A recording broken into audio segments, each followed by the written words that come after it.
Hello guys, so in this video we'll be adding the functionality where we are able to authenticate and validate the data which the user provides. So let's get started. So last time we stopped here where we are authenticating without anything. So we are just checking if its email is not none and OTP is not none, and then we are saying that you have been authenticated successfully.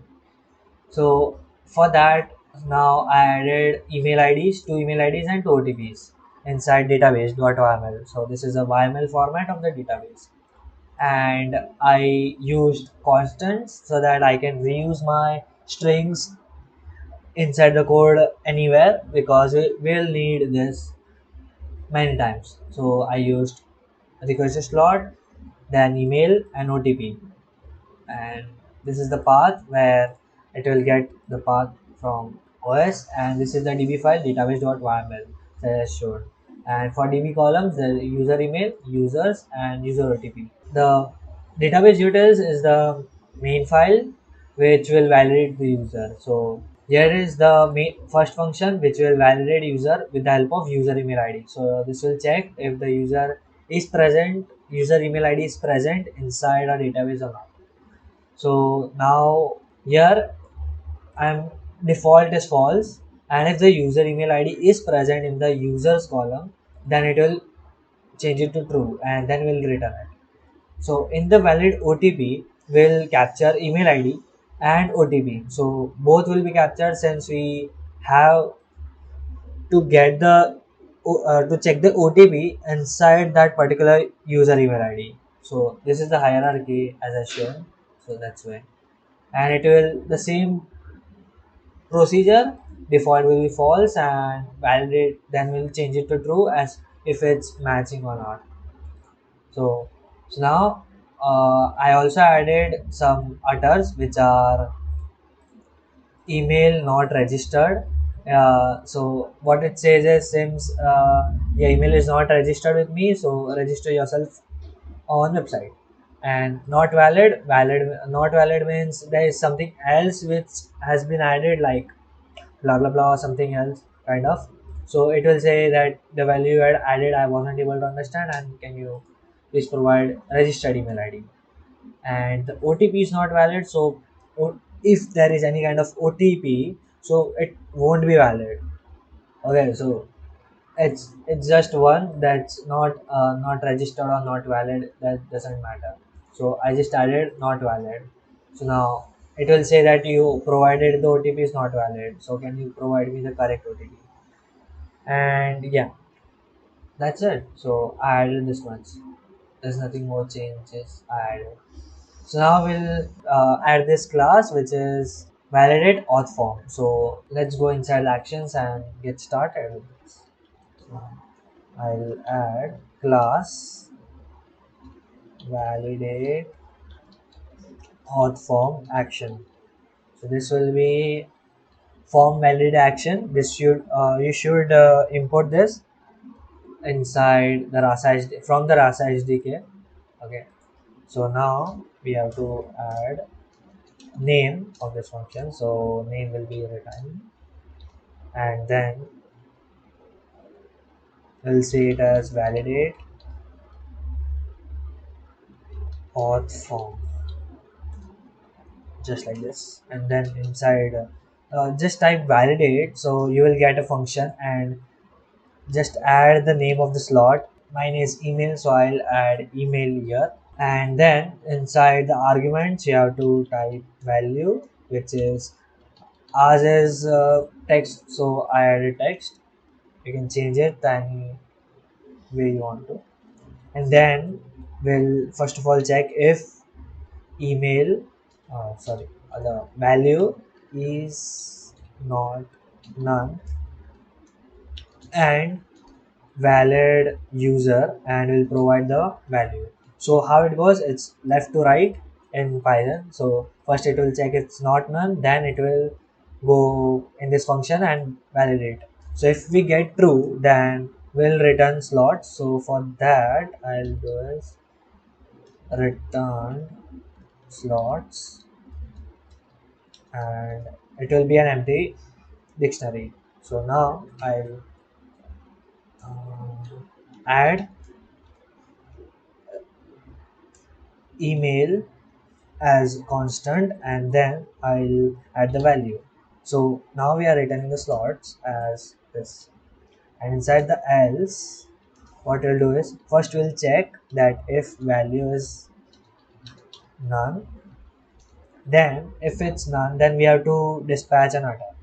So dispatcher dot utter message. So in the template, so a quick update in this. So previous versions, which were 2.2 or something, where had templates, and in the new version 2.4 and above, there's change as responses. So make sure you use that. Now utter email not valid. Now in the else, we'll check that is valid user value, and we'll add not oops, not a valid user. Then it should dispatch an utter as template equals utter email not registered. So let me check if this same. So yeah, it's same. So email not registered and email not valid. So it works. And inside both of them we have to return specified slots we need to. So here I'll say as requested slot will be email, just like this. And inside actually both of them will need, so I'll make it as parent right here. If it's get inside the this particular else, then it will return add the requested slot email as it is, because we have to do that. And now in the return we'll return the return slots, just like this. So now we have validated email. The same goes for validating OTP. So now just type V and do enter, and now add the slot name, which is OTP. So now here my data type is float, so I'll use float for the value to get it. And now we'll get the email first of all. So from the tracker dot get slot will be email, and now we'll first of all check if the value is not null and is valid OTP. So inside the valid OTP, we'll add the value, provide the value, and we'll provide email so that it can validate. And now we'll also same goes for here. We'll have a returned slots will be dictionary, and then we'll use it for adding. So now OTP will be value, and inside else will be just like this. Return slots equals requested slot OTP, and dispatcher dot utter message will be utter OTP not valid. So just to check that it's same or not. So OTP not valid, and uh, in the return will return the return slots. So now we have validated OTP and validated email. So now we just need to check if this works or not. So now we have added this, everything is here, and inside the rules we have a rule. So now we are just validating it. So I'll run. First of all, I start a Docker so that we can check if the email entity and the number.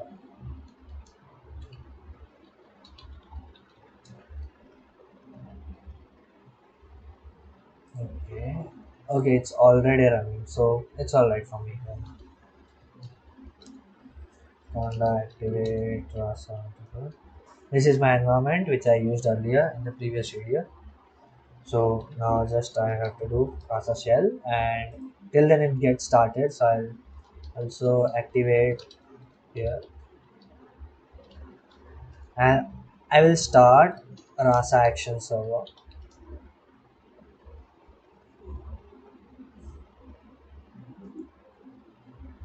Okay, so it's started, and also make sure the name is you have. If you have just added actions right here in this, you don't have to retrain it, but the action name it's inside this, then you have to train it because you added a new action, so that's why.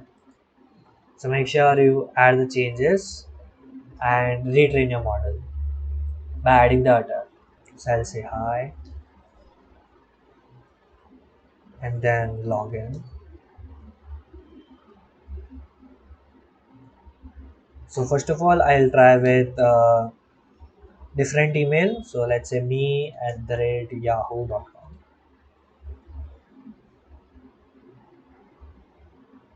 Sorry, it seems your email is not registered with me. Can you please register yourself on website? And then it will ask me the same utter because it's the process. So you can this will help them to understand what's happening, why did it go wrong. So now I'll type the correct email ID, which is me at the rate mail.com, and it will say thank you for providing. Please share the OTP. I just sent you an email ID. So currently we aren't sending any kind of OTP, so I'll type this one. But before doing that, I'll type the wrong one.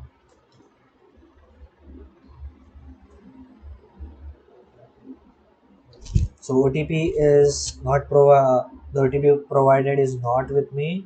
Can you check and give me the correct OTP? So I'll give the correct OTP, and it will be able to validate me. So yeah, it was able to validate me. So this is how you authenticate. And there's also one more thing I was planning to do. So how to block a user for a certain period to get login after a maximum tries for logging in.